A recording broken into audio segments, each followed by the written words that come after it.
según San Lucas, capítulo 7, versículo 12 y 13. Vamos a leer estos versículos para comenzar con nuestra enseñanza.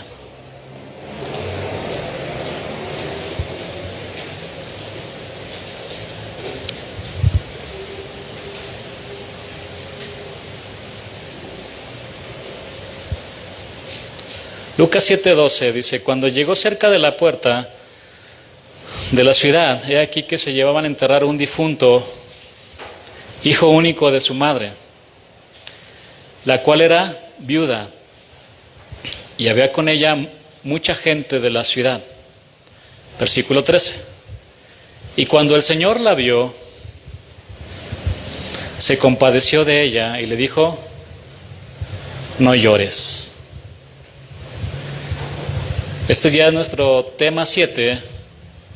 Jesús cuida de las viudas. ¿Cuántos saben que el Señor cuida de las viudas? En este pasaje se narra la resurrección del hijo de la viuda de Naín. Esta mujer recibió un milagro inesperado. Nuestro amado Jesús, después de sanar el siervo de un centurión romano, se dirigió a una aldea llamada Naín, donde vio a una mujer devastada por la pérdida de su único hijo.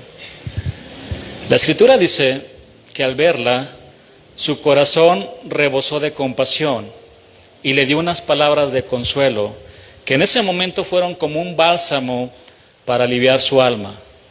Le dijo el Señor Jesús: no llores. Eso fue lo que le dijo el Dios de toda consolación. Y en esta enseñanza yo quiero destacar 2 puntos de este extraordinario milagro. Número 1, la situación de la viuda. Y número 2, el cuidado que Jesús mostró por esta mujer viuda. La situación presente de la viuda de Naín era muy difícil, pero su futuro sería peor porque estaba completamente desamparada y sola, y lo voy a explicar. De hecho, muchas mujeres en la actualidad que no están viudas se sienten como esta mujer, desamparadas y solas, porque el marido no está haciendo la labor que le corresponde. ¿Cuál? De amarlas como lo dice la Escritura. Así que cuando se van los hijos de la casa, se les acaba su vida, ¿sabían? Se les acaba su vida. Se entiende por viuda o viudo toda aquella persona cuyo cónyuge ha fallecido. Viuda es muy diferente a divorciada, y no quiero tocar este punto, después lo vamos a estudiar. La misma palabra me está llevando a los temas. Pero el médico Lucas dice que en Naín había una mujer viuda que había perdido a su único hijo. Se trataba de una mujer viuda que enterraba a su único hijo, que equivalía a decir que había quedado en el desamparo económico y social. En esa época, en Medio Oriente y en la cultura judía en particular, la vida, el bienestar y la manutención de las mujeres estaban relacionados con la figura del varón, que podía ser el padre, el esposo, el suegro o el hijo. Debido al trato cultural con las mujeres en aquellos tiempos, las viudas eran especialmente indefensas y necesitadas. La mujer joven, por ejemplo, estaba bajo la protección de su padre hasta casarse y luego bajo la protección de su marido. Pero al morir los esposos de las viudas, no les heredaban nada. Todo era para los hijos varones. Ahora, si los hijos no respondían por ellas, entonces no tenían cómo suplir sus necesidades más básicas. En los tiempos del Señor Jesús, la mujer sufría bastante, creo que también en estos tiempos, solo por ser mujer. Las trataban como personas de segunda categoría. Ahora, si usted le agrega que esta mujer era viuda, en ese entonces no existían pensiones para las viudas, no tenían seguro social. y conseguir un trabajo era prácticamente imposible. Por eso muchas de ellas vivían en una profunda pobreza, como es el caso de la viuda que llamó profundamente la atención del maestro. Vaya conmigo a Marcos 12:41.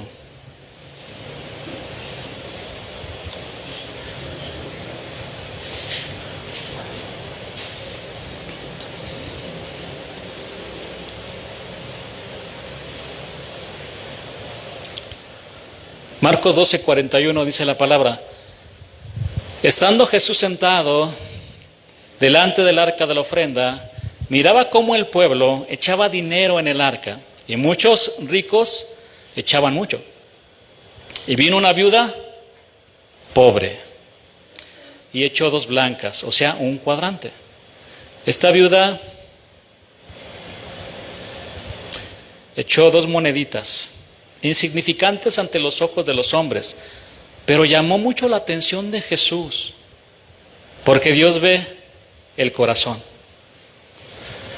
Y esta mujer estaba dando todo su sustento. En otras palabras, todo lo que ella tenía para vivir, solamente 2 moneditas.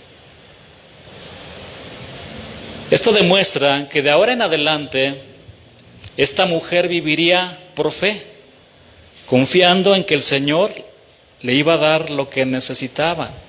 Si usted va conmigo al versículo 43, dice: entonces llamando a sus discípulos, le llamó bastante la atención al maestro: vengan, vean, acérquense, vean a esa mujer que está colocando 2 moneditas. Les dijo: de cierto os digo que esta viuda pobre echó más que todos los que han echado en el arca, porque todos han echado de lo que les sobra, pero esta de su pobreza echó todo lo que tenía, todo su sustento. ¿Qué podemos aprender de esta viuda pobre? Que el Señor no solo sabe quién da, sino cuánto da. Cuando usted está depositando su ofrenda en ese recipiente, yo no veo cuánto da. Es más, ni me doy cuenta quién da de ustedes, ¿sabía? Yo no lo sé. Yo no le pongo atención a eso. Yo no pongo atención en eso. Pero ¿quién sí pone atención en eso? Dios. Él está ahí cuando, a ver, ¿cuánto gana? ¿Cuánto gana este hermano? Creo que gana 10,000 pesos. Vamos a ver cuánto va a dar. Aquí estamos hablando de proporciones, porque los ricos echaban mucho, pero echaban de lo que les sobraba. Y esta echó todo. Dios lo dio todo. Entonces, a ver, ¿cuánto gana? Gana 10,000 pesos. Y no me gusta tocar esos temas, hermanos, usted lo sabe. Pero el Señor nos lleva para que aprendamos. A ver, pues como que nada más hizo la finta y sacó un billete, ¿no? Les decía. En vez de darme, está robando. A ver, ¿cuánto está dando? Está dando 10 pesos y gana 10,000. Ay, qué raquítico. Qué horrible, ¿no? O sea, Dios nos bendice, nos da mucho y llegamos con 1 peso ganando 10,000 pesos. Pero si usted gana 1 peso y da ese peso, dio más que el que puede echar 100,000 pesos y gana 3 millones, ¿no? En proporción. La ofrenda de esta mujer que era viuda y pobre pone de manifiesto que todo le pertenece a Dios. Ahora, supongamos que alguna viuda tuvo un buen esposo que se preocupó por su futuro, que terminó de pagar la casa, todas sus deudas. Eso es lo ideal. Pero ¿cuántos esposos se mueren y las dejan hasta endeudadas? Hay que se las arreglen, no pensamos en eso. Pero además de eso le dejó un guardadito para que viviera de lo necesario. En aquel entonces había muchos líderes que abusaban de ellas. Se daban cuenta de que una mujer era viuda, iban tras ella para quitarle todo lo que tenía. Por eso el Señor defensor de las viudas, reprendió duramente a los escribas, porque ellos conocían el mandamiento del Señor que decía: a ninguna viuda ni huérfano afligiréis. Y si usted va conmigo al Evangelio de Marcos, vamos a encontrar esta reprensión dura de nuestro Señor Jesús hacia los escribas. Marcos 12:38 al 40 dice: y les decía en su doctrina: guardaos de los escribas, tengan mucho cuidado de ellos, que gustan de andar con largas ropas y aman las salutaciones en las plazas, y las primeras sillas en las sinagogas, y los primeros asientos en las cenas, que devoran las casas de las viudas. Literalmente dice esto: estafan descaradamente a las viudas para apoderarse de sus propiedades, y por pretexto hacen largas oraciones. Estos recibirán mayor condenación. Mira, hermano, ¿por qué el Señor Jesús dejó esto en la palabra? Porque las viudas se encontraban dentro de un grupo muy vulnerable, que era conformado por ¿quiénes? Por los huérfanos y los extranjeros. Esto lo podemos comprobar en el Salmo 146, versículo 9. Por eso dice así la palabra: Jehová guarda a los extranjeros, al huérfano y a la viuda sostiene, y el camino de los impíos trastorna. Un extranjero en tierra ajena, ¿cómo se siente? Desprotegido. ¿Alguno de ustedes ha viajado a otro país? ¿Cómo se siente en un país que no es el de usted, que no es el nuestro? ¿Cómo se siente? ¿Se siente en confianza para caminar por todos lados? ¿Cómo se siente? Se siente solo. En medio de todas esas personas que no son de su país, que no hablan su idioma, que no comen lo mismo, se siente solo, desprotegido. Los huérfanos y las viudas, ¿a quién pueden acudir para recibir ayuda? Si ya no tienen a nadie a su lado. Y al estar en esa condición muy vulnerable, por eso los profetas en varias ocasiones exhortaban al pueblo para que no oprimieran y explotaran a este grupo. Jeremías 7:6, para que lo lea conmigo.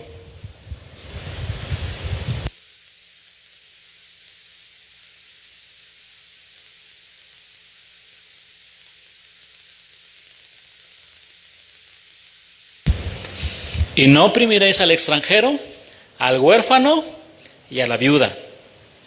Ni en este lugar derramaréis la sangre inocente, ni anduviereis en pos de dios ajenos para mal vuestro. Zacarías 7:10 dice: no oprimáis a la viuda, al huérfano, al extranjero ni al pobre, y ninguno piense mal en su corazón contra su hermano. Bien, si ser mujer era difícil, súmele que era viuda. Pero esto terminó hasta que llegó el Señor y les dio el lugar que le corresponde a todas las mujeres. No son más ni menos que el hombre, son iguales. Las mujeres tienen mucha capacidad, realmente son muy inteligentes. ¿Sí o no, mujeres? Muy inteligentes. Y pueden hacer muchas cosas de manera excelente. En una enseñanza reciente que yo escuché del pastor Chuy Olivares, él dice que estaba en una reunión y en esa ocasión le tocó compartir a una mujer la palabra de Dios. Y ya saben cómo hay algunos hombres. Casi se tapan los oídos para no escuchar una enseñanza de una mujer. Eso es terrible, eso es terrible. Y él dice que se acercó un hermano con él y le preguntó acerca de la enseñanza. Y bueno, pues como que sí, menospreciando la enseñanza de la mujer. Y el pastor Chuy dice lo siguiente: a mí me hubiera gustado enseñar como lo hizo esa mujer. Una palabra precisa de Dios. O sea, exaltando en el buen sentido lo que hizo esta mujer enseñando. Predicó ya quisiera yo predicar como ella, así dijo.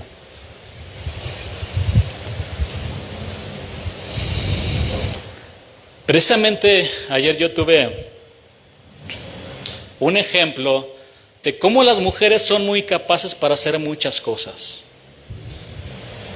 Ayer que estábamos en un estacionamiento, una mujer estaba moviendo todos los autos dentro de un estacionamiento cerrado. Camionetas grandes, de todo, y le metía y reversa a la izquierda, a la derecha, en espacios cortos. Y tocaba sacar mi carro, ¿no? Y estaba todo metido. Un hombre orgulloso le dice, no, yo lo saco. Yo le dije, no, yo no puedo con esto. Ayúdeme a sacarlo.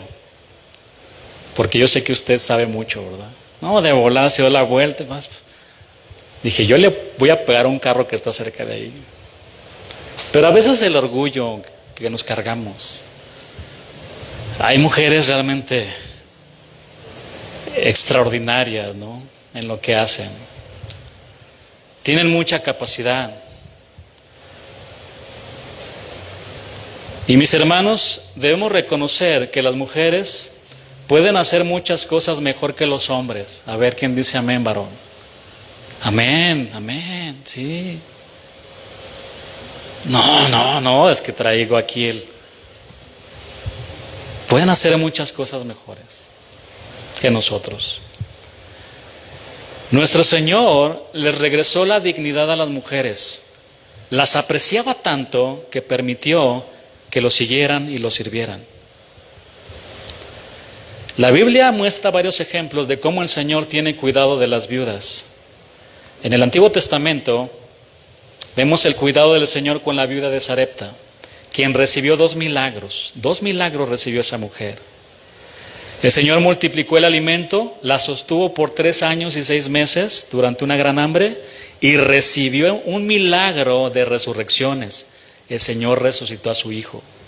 En el Nuevo Testamento vemos cómo nuestro amado Jesús cuidó de su madre María al pedirle a Juan que se encargara de ella. Vaya conmigo al Evangelio de Juan, capítulo 19, al versículo 27. Perdón, capítulo 19, versículo 25 a versículo 27.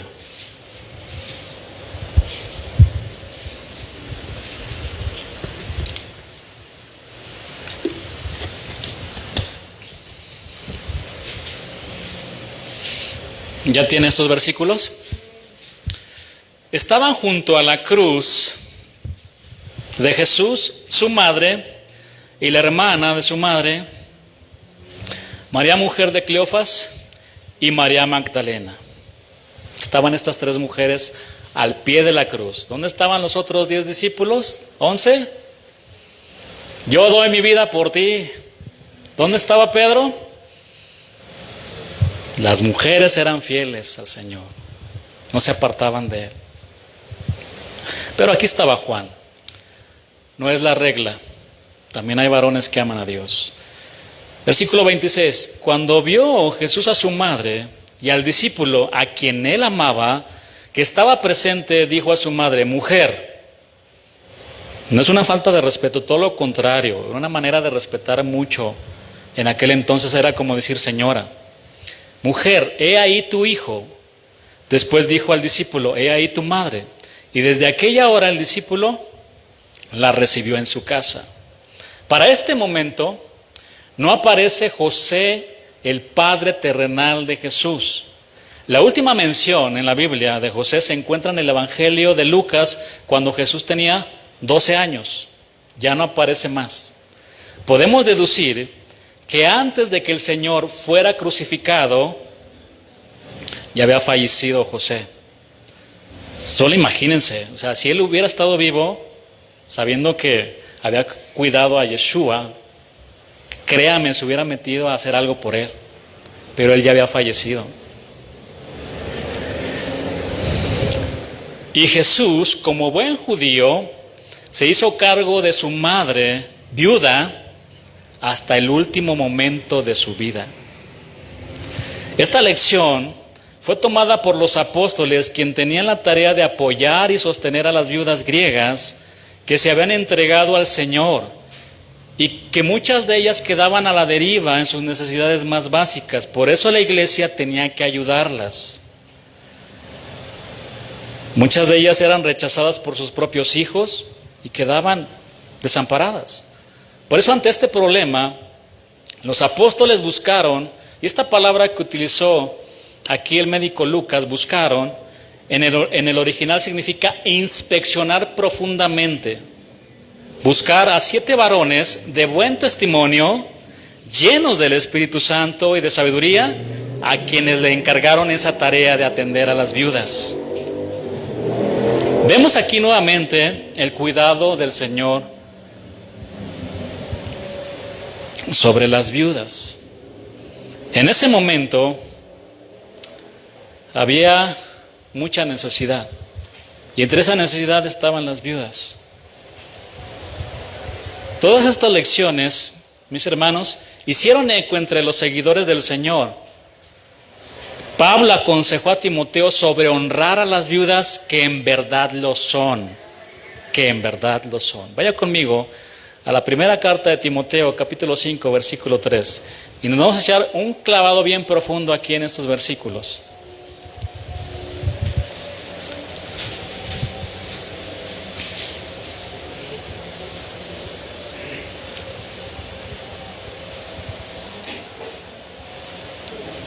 ¿Ya está conmigo ahí en ese versículo? La escritura dice: honra, timao en el griego, fijar un precio, sostener y apoyar. ¿A quién? A las viudas, que en verdad lo son. La pregunta aquí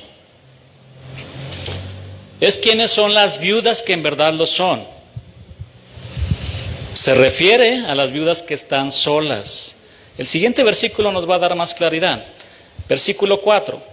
Porque si alguna viuda tiene hijos o nietos, aprendan estos primero a ser piadosos para con su propia familia y a recompensar a sus padres, porque esto es lo bueno y agradable delante de Dios. En otras palabras, si tienen familia, la familia es responsable de ayudarla. Versículo 5. Mas la que en verdad es viuda y ha quedado sola, espera en Dios y es diligente en súplicas y oraciones noche y día. En este versículo encontramos algunos requisitos para sostener a las viudas. Número 1, ha quedado sola. Es decir, no tiene quien le ayude. Número 2, espera en Dios. Es decir, se refiere a una mujer que ha puesto su esperanza, su confianza absoluta en Dios. Número 3, es diligente en súplicas y oraciones noche y día. Es decir, una mujer de oración, así como Ana, la profetisa que encontramos en Lucas 2:36, que les leo. Para que no se mueva de ese capítulo. Les voy a leer Lucas 2:36 y versículo 37 en la versión Nueva Traducción Viviente. En el templo también estaba Ana, una profetisa muy anciana, hija de Fanuel, de la tribu de Aser. Su esposo había muerto cuando solo llevaban 7 años de casados. Después ella vivió como viuda hasta la edad de 84 años. Nunca salía del templo, sino que permanecía ahí de día y de noche adorando a Dios en ayuno y oración. 3 características importantes. Timoteo, ayuda a las viudas que están solas, pero que estén consagradas a Dios. Porque también hay viudas, déjeme decirle esto, que se consagran al mundo. A esas no las ayudes. No tiene amor Pablo. Es orden, hermanos. Es sabiduría de Dios en todo esto. Versículo 6, por eso le dije, no se mueva. Pero la que se entrega a los placeres viviendo, está muerta. Su condición es peor por no buscar al Señor. Versículo 7. Manda también estas cosas para que sean irreprensibles, porque si alguno no provee para los suyos, y mayormente para los de su casa, ha negado la fe y es peor que un incrédulo. Dentro del contexto, este versículo nos dice que si dentro de nuestra familia hay una viuda y no la ayudamos, somos peores que los incrédulos. Veamos otros requisitos para sostener a las viudas que en verdad lo son. Versículo 9.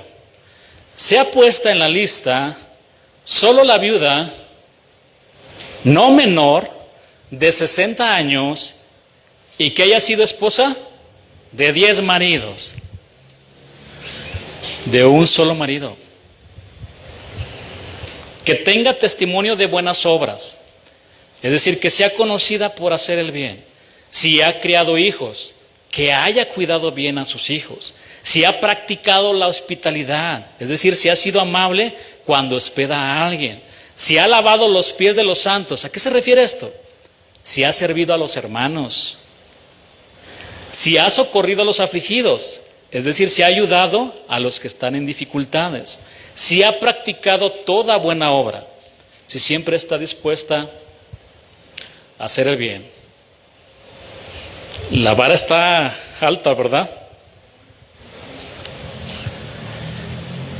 De una manera muy sabia y extraordinaria, el Señor dejó bien regulado cómo sostener a las viudas que en verdad lo son. El Señor tiene cuidado de las viudas que lo aman. Nunca las va a dejar solas. El salmista David lo llamó a este nuestro Dios, Padre de huérfanos y defensor de viudas. Vaya conmigo al Salmo 68, versículo 5. Así que aquel o aquella, ¿verdad?, que se mete con las viudas que aman a Dios, tengan cuidado, mucho cuidado, porque no están solas, no están desamparadas. El Señor mismo es su defensor, las defiende.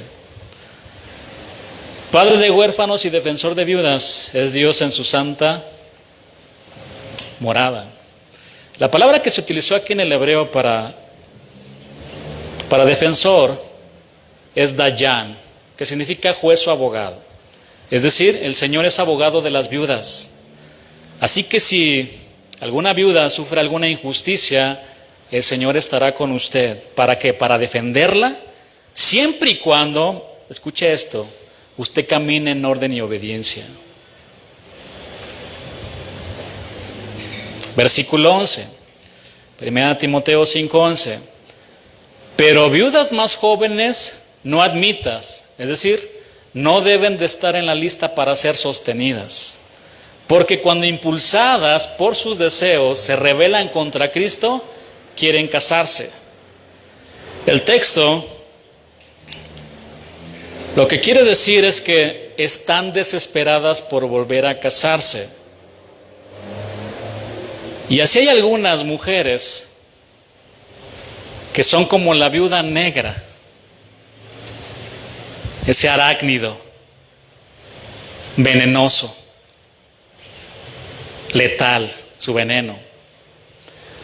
¿Saben por qué se les llama viudas negras a estas arañas?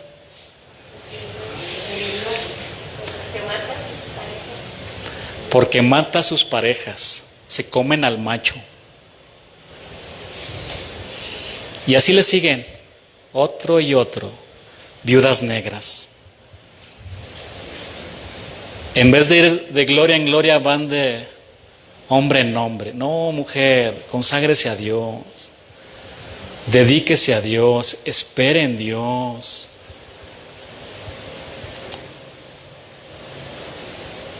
Primera Timoteo 5:12 dice, incurriendo así en condenación por haber quebrantado su primera fe. Otra versión dice, así resultan culpables de faltar a su primer compromiso. Ahora bien, ¿qué pasa si nosotros como iglesia sostenemos a estas viudas jóvenes? Déjeme decirle lo que va a pasar.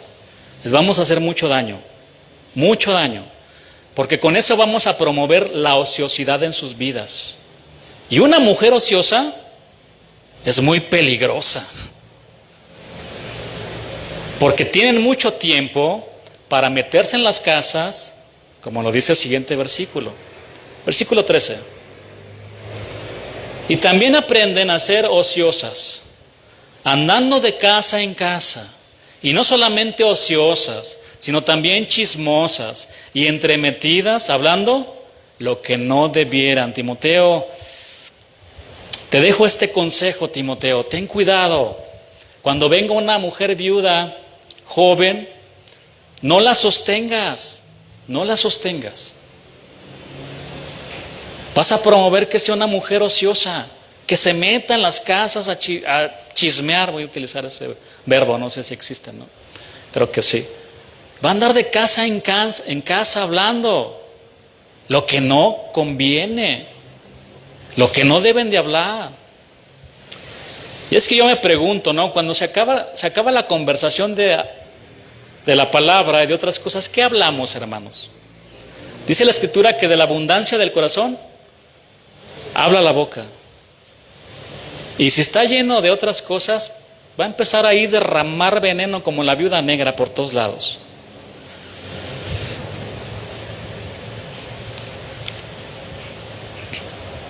En alguna ocasión me contaron algo así y le dije, ay, hermana, sáquela de su casa, sáquela, dígale que vaya y le dé de comer a su esposo, que por cierto yo creo que ni lo atiende bien. Bien.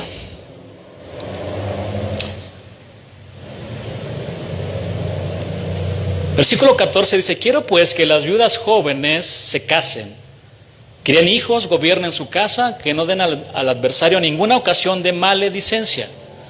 Aquí la recomendación del apóstol es que las mujeres viudas jóvenes se casen. Por el contexto histórico y cultural en la que vivían, eso era lo mejor. Sin embargo, en nuestro tiempo, no necesariamente tienen que casarse para que la sostengan. Ahora pueden, trabajar. Y esperar en Dios, escuche esto, y esperar en Dios por un varón cristiano, por un varón que ame a Dios. Yo les puedo contar en poco tiempo cuántas hermanas me han hablado.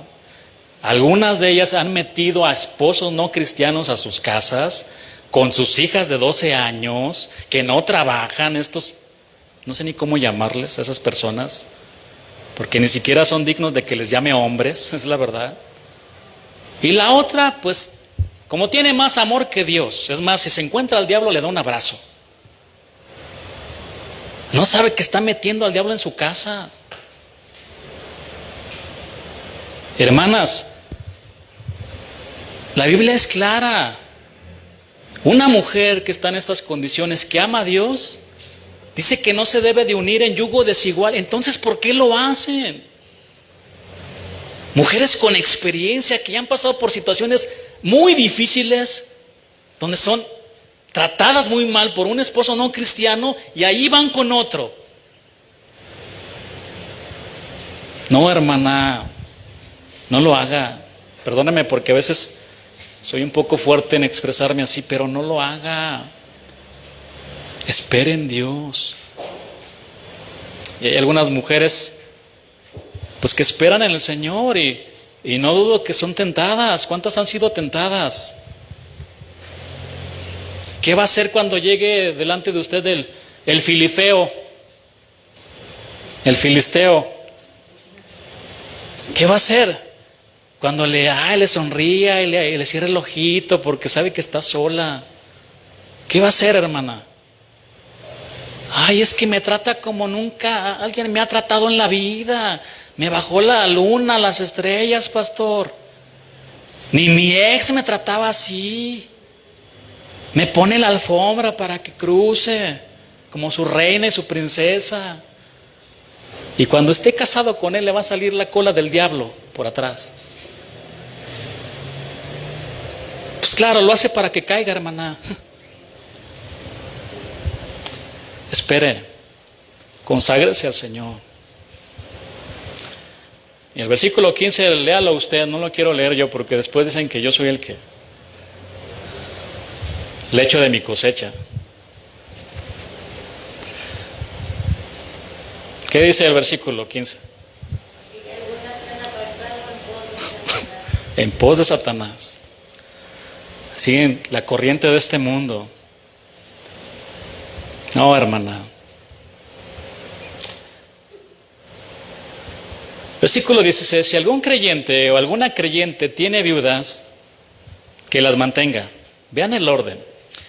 Y no sea gravada la iglesia, es decir, que no se le dé la responsabilidad a la iglesia, a fin de que haya lo suficiente para las que en verdad son viudas. Pregunta aquí, ¿quién debe sostener a las viudas que en verdad lo son y que cumplen con los requisitos que ya vimos? Nosotros, diga, nosotros, la iglesia del Señor. Amén. Qué maravilloso, ¿no? Todo esto. Cómo el Señor pone todo en su lugar, todo en su lugar. Dios cuida de las viudas que en verdad lo son. Vaya conmigo al pasaje donde veremos el milagro de resurrección del hijo de la viuda de Naín. Lucas 7:11. Y antes de este milagro, mientras usted va, tenemos otro, uno de sanidades. Jesús sana al siervo de un centurión romano, que dicho sea de paso quería mucho a su siervo, era un buen patrón, lo quería mucho. Y le mandó decir al Señor, no soy digno de que vengas a mi casa, pero di la palabra, porque si tú dices la palabra tienes autoridad y mi siervo va a sanar. Lucas 7:11 dice, aconteció después, eso se refiere al milagro del centurión romano, que él iba a la ciudad que se llama Naín, e iban con él muchos de sus discípulos y una gran multitud. Aquí vemos cómo el Señor visitó la pequeña población de Naín, cerca de Nazaret. Algunos descubrimientos arqueológicos en esa aldea revelan que han encontrado una antigua puerta a la que el texto alude. Versículo 2, cuando llegó cerca de la puerta de la ciudad, hay tanta evidencia de todo tipo y la gente no sigue creyendo en lo que dice la palabra. Cuando llegó cerca de la puerta de la ciudad, he aquí que llevaban a enterrar a un difunto, hijo único de su madre, la cual era viuda, y había con ella mucha gente de la ciudad. Jesús llegó exactamente cuando iban a enterrar a un difunto, hijo único de su madre. La mamá estaba totalmente desconsolada por la muerte de su hijo. Ya había sufrido la pérdida del esposo y ahora la de su hijo. Hoy en día muchas mujeres están desconsoladas y oran, créame, todos los días como Job, porque tienen hijos que están muertos espiritualmente. Sigan orando, mujeres, sigan confiando en el Señor, permanezcan fieles hasta el final. El Señor tiene cuidado de ustedes. Y lo único que les pide el Señor es que lo sigan amando con todas sus fuerzas, con todo su corazón y con toda su alma. Porque Él se va a ocupar de darle vida a esos huesos secos con el poder de su Espíritu Santo. No es obra de ustedes, es obra de Dios. Ustedes prediquen la palabra del Señor con sus labios, pero también con su vida. Profetiza sobre esos huesos secos. Profetiza. Sigue profetizando, sigue predicando. No te canses de predicarle con tu vida que Jesús es tu Señor y que te ha cambiado. Y el Señor obrará en su tiempo. Pero es una obra de Dios. Versículo 13. Y cuando el Señor la vio, se compadeció de ella y le dijo, no llores. Esta palabra en el griego, klaio, significa llorar a gritos. Esto nos da una idea de su dolor. Era una mujer que se encontraba devastada. Nada ni nadie podía darle consuelo en ese momento.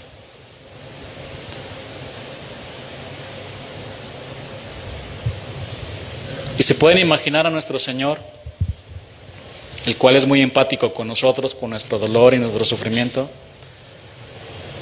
Los que han estado en algún lugar así, cuando gritan, cuando lloran, la gente devastada, lo que provocó en el Señor. La mujer viuda estaba sufriendo muchísimo, que en ningún momento la vemos pidiendo a Jesús que resucitara a su hijo. Pero su dolor activó la compasión de Jesús para que lo resucitara. Ella no pidió el milagro. Jesús fue y le hizo su milagro. Esta mujer estaba sumergida en un profundo dolor. Sin embargo, el Señor no necesitó de una petición para intervenir a favor de la viuda en medio de su crisis. Mi estimada mujer, el Señor ha visto tu dolor y hoy te dice, no llores. Yo no sé si en ese momento le dio un abrazo. Y esta frase, no llores, mi hermano, son palabras de consuelo para todas las mujeres que se han sentido solas en medio de su dolor y sufrimiento. El Señor cuida de usted. Vaya conmigo a la carta de Corintios, a la segunda carta de Corintios, capítulo 1, versículo 3 al versículo 5.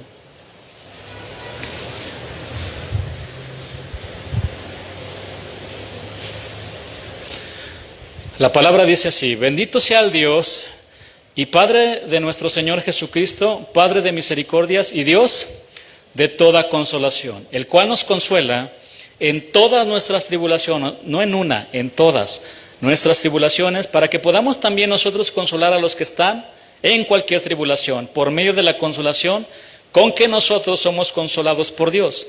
Porque de la manera que abundan en nosotros las aflicciones de Cristo, así abunda también por el mismo Cristo nuestra consolación. Por medio de Cristo tenemos abundante consuelo. Además tenemos al Paracletos, al Consolador, el que está con nosotros y en nosotros. Por si fuera poco, también tenemos la palabra del Señor que nos infunde esperanza y nos consuela. Vaya conmigo al Salmo 119. Abra ese salmo. Un salmo maravilloso que está dedicado exclusivamente para honrar, para levantar la preciosa palabra de Dios. Aquí el Señor inspiró al salmista para colocar su palabra en el lugar que le corresponde. ¿Dónde le corresponde? En lo más alto. Porque así son sus pensamientos, mi hermano, más altos que los nuestros. Este es el pensamiento de Dios. La palabra se menciona en al menos 171 de los 176 versículos de este salmo. En este salmo tenemos por lo menos 7 palabras básicas que se usan para describir la palabra del Señor, la revelación escrita de Dios: ley, la Torá, palabra, dabar, juicios, mispatín, testimonios, edod, mandamientos, misguá, estatutos, juquín, preceptos, picudín. Este salmo, hermano, es exquisito y delicioso. Por su gran extensión nos ayuda a maravillarnos de la inmensidad de las Escrituras. Es como viajar al mismo universo y quedar asombrado ante todas las galaxias, todos los astros, todas las estrellas y planetas que se pierden en el más allá. Este salmo lo que hace es tomarnos de la mano para llevarnos a conocer y deleitarnos en la palabra del Señor. Solo por nombrar algunos versículos. Salmo 119, versículo 18: abre mis ojos y miraré las maravillas de tu ley. Salmo 119, 24: pues tus testimonios son mis delicias y mis consejeros. Salmo 119, 97: oh, cuánto amo yo tu ley, todo el día es ella mi meditación. Salmo 119, 130: la exposición de tus palabras alumbra, hace entender a los más simples. Salmo 119, 165: mucha paz, mucha, hermano, paz tienen los que aman tu ley, y no hay para ellos tropiezo. ¿Sabe muchas veces por qué los mandamientos de Dios son gravosos para nosotros? Porque a veces pensamos, ¿dura es esta palabra? Porque andamos torcidos, hermanos. Ah, fue muy dura la palabra. Pues sí, porque andamos bien torcidos. Pero si usted caminara en rectitud, amando la palabra, con el temor delante del Señor, créame, no son gravosos. Usted disfruta. Aquí lo estamos viendo en la palabra, es una delicia. Pero cuando empezamos ahí pues es lo que el pastor piensa, yo pienso otra cosa. No, hermano, este es el pensamiento de Dios, no es mi pensamiento. Es el pensamiento de la palabra. Mídase ante la regla que es la palabra, no ante lo que yo diga, ante la palabra de Dios. ¿Cómo está su vida? ¿Cómo está mi vida? Pero mucha paz tienen los que aman tu ley. Al ser un salmo tan extenso, de hecho es el capítulo más extenso de la Biblia, ha sido de gran interés. Se han escrito muchas obras muy hermosas. Lutero valoraba tanto este salmo que él dijo: yo no aceptaría todo el mundo a cambio de una hoja de este salmo. Algunos han memorizado este salmo y han encontrado una gran bendición en memorizarlo. Y aquí los voy a exhortar. ¿Cuántos quieren ser exhortados? La siguiente tarea para ustedes y para mí es aprendernos todo el Salmo 119 de memoria. No van a venir el siguiente domingo, se va a quedar vacío aquí.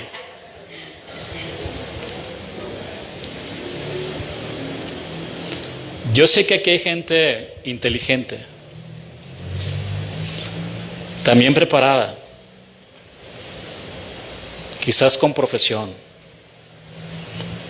Cuando usted le dejaban una tarea, memorizaba hojas. ¿Sí o no? ¿Por qué no hacerlo con la palabra de Dios? Y ahí estábamos en las noches y en la madrugada, memorizando la historia universal, la historia de México, porque los exámenes eran de 700 preguntas y usted tenía que memorizar todo.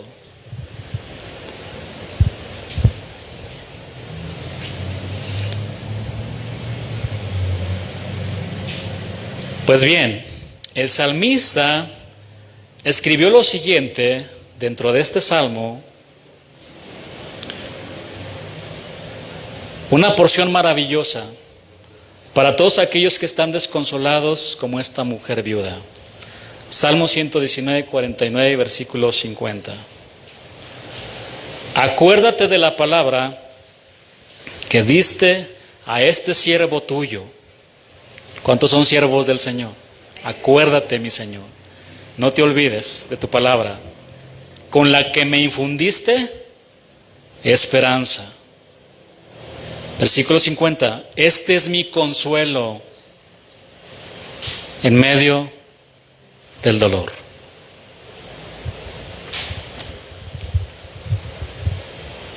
Cuando una persona pierde a un familiar,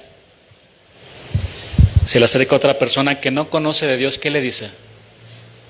Hasta ahí llega. Y no está mal. Lamento tu pérdida. Podría decir, te entiendo, porque también he perdido. Hasta ahí llega. Pero la palabra de Dios va más allá. Es nuestro consuelo en ese momento. Y es hermoso a nosotros como hermanos que podamos acercarnos a una persona y hablarles la palabra de Dios. No llores, dice el Señor, porque Él te consuela, el Dios de toda consolación. Este es mi consuelo en medio del dolor, que tu promesa me da vida. Los que no conocen al Señor toman su bolsa de dinero y dicen, este es mi consuelo. El borracho levanta su copa y canta y dice, este es mi consuelo, con su copota ahí de vino. Pero los hombres de Dios y las mujeres de Dios levantan la palabra y dicen, este es mi consuelo. Amén. Este es mi consuelo, la palabra. Mis hermanos, la palabra del Señor nos infunde esperanza donde no hay y nos consuela en medio del dolor. Siempre la pérdida de un ser querido será muy dolorosa. Esta mujer había perdido a su esposo, a su hijo, y bueno, hermanos, va a llegar un día en que nosotros comenzaremos a perder a nuestros seres queridos, tarde o temprano. Pero nosotros sabemos que en ese momento el Señor será nuestro consuelo por medio de Cristo, por medio de su Espíritu Santo, y por medio de la iglesia. Pablo dijo: bendito sea el Dios y Padre de nuestro Señor Jesucristo, Padre de misericordias y Dios de toda consolación, el cual nos consuela en todas nuestras tribulaciones, para que podamos también nosotros consolar a los que están en cualquier tribulación. Es decir, nosotros ahora somos los brazos extendidos de Cristo para consolar a los hermanos. Vaya conmigo al versículo 14.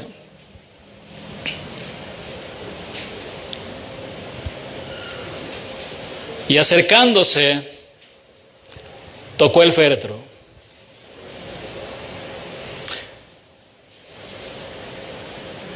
Los judíos tenían prohibido tocar a los muertos, ¿sabía? Para no contaminarse. Pero Jesús tocó el féretro. Y los que lo llevaban se detuvieron y dijo: joven, a ti te digo, levántate. La expresión tocar el féretro es una manera de indicar que Jesús tocó la camilla, pues en esa época, entre la comunidad judía no se utilizaban ataúdes, solo se envolvían los cadáveres en lienzos y se colocaban sobre alguna tabla o camilla. Al tocar la camilla, la comitiva se detuvo y el Señor se dispuso a traer de la muerte al hijo de la viuda de Naín. El Señor hizo 3 cosas. Le dijo a la mujer: no llores. Se acercó y tocó el féretro y le dijo al joven que se levantara. Hermanos, Jesús consoló y tuvo compasión de la mujer y rescató al joven de la muerte, demostrando su poder, su misericordia y autoridad. La respuesta de Jesús ante la crisis fue pertinente y poderosa. En primer lugar, consoló a la mujer, atendió el dolor de una madre que miraba cómo su futuro se desvanecía. El Señor intervino para traer paz y seguridad a su corazón con sus palabras de consuelo, de compasión y misericordia. Versículo 15 dice: entonces se incorporó el que había muerto y comenzó a hablar y lo dio a su madre. Y todos tuvieron miedo y glorificaban a Dios diciendo: un gran profeta se ha levantado entre nosotros y Dios ha visitado a su pueblo. Y se extendió la fama de él por toda Judea y por toda la región de alrededor. El temor por lo sucedido se apoderó de los habitantes de Naín y glorificaron a Dios por este milagro portentoso. Los comentarios finales de la narración le añaden al milagro una dimensión teológica muy importante. La comunidad que presenció este milagro estaba reconociendo que Dios los estaba visitando por medio de Jesús. Mi hermano, Dios quiere visitar su casa para darle vida a todos los que están muertos como este joven. ¿Cómo está su vida espiritual? ¿Cómo está su relación con Dios? ¿Está vivo? No seamos como la iglesia de Sardis, que era una iglesia tibia y que había puesto su confianza en sus riquezas y que por esta razón dejaron al Señor fuera de sus vidas. He aquí, yo estoy a la puerta y llamo. Si alguno oye mi voz y abre la puerta, entraré en él y cenaré con él y él conmigo. Pero esta iglesia lo dejó fuera. Dios quiere visitar a su pueblo con milagros, con su palabra y con el poder de su Espíritu Santo. Hermanos, no seamos insensibles. Él está a la puerta y llama. Como resultado de este milagro, en Naín, la fama del Señor se extendió por toda Judea y las comunidades cercanas, lo cual aceleraba la comunicación del Evangelio en toda la región. Dios tiene cuidado de las viudas. Dios las protege. Dios las ama. Dios siempre va a estar con usted. Pero normalmente, cuando estamos en medio del dolor y el sufrimiento, es cuando pensamos que el Señor está lejos de nosotros. Todo lo contrario. Es cuando el Señor se acerca y nos toca. Y empieza a obrar su milagro en nosotros. Espera un milagro de Dios, mi hermana. Espera un milagro. Porque el Señor sigue siendo el mismo. Ayer, hoy y por los siglos de los siglos. Lo único que el Señor le pide es que usted camine en obediencia, que ame a Dios, que se entregue al Señor, que se consagre, que se consagre al Señor, porque Él tiene cuidado. Entre más usted sirve al Señor, se dedica y se consagra, el Señor se va a ocupar de usted. ¿Lo cree? Porque Él es el defensor de las viudas. Y si usted ha sufrido alguna injusticia por alguien que le ha tratado mal, porque pues en la desesperación la mujer ya no tiene al esposo. Ya no tiene al esposo. La figura del esposo es muy importante. Porque imagínense, tratan mal o le dicen, oye, tuve un conflicto con cierta persona. Pues bueno, al varón le corresponde decirle, a ver, ¿de qué se trata, no? Y sale en su defensa. Pero ahora las mujeres que están sin su esposo, pues su esposo es el Señor. Y las cuida, ¿verdad? Las cuida mejor. Y va a estar con ustedes y las va a proteger. Dios cuida de las viudas. Vamos a darle gracias a nuestro Señor por su palabra.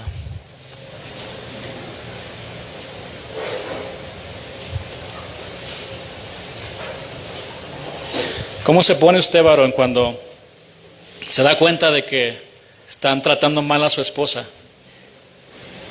¿Cómo se pone? Se cruza de brazos y dice, no me interesa, ¿verdad? Imagínese al Señor. A ver, ¿qué le están haciendo a mi hija? Yo la voy a defender, no te preocupes, yo te voy a defender. Sale como poderoso gigante y empieza a tratar la situación.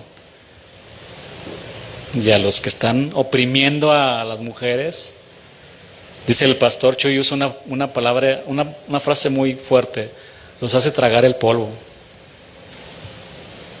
Está fuerte la expresión, ¿verdad? Vamos a darle gracias a nuestro Señor por su palabra.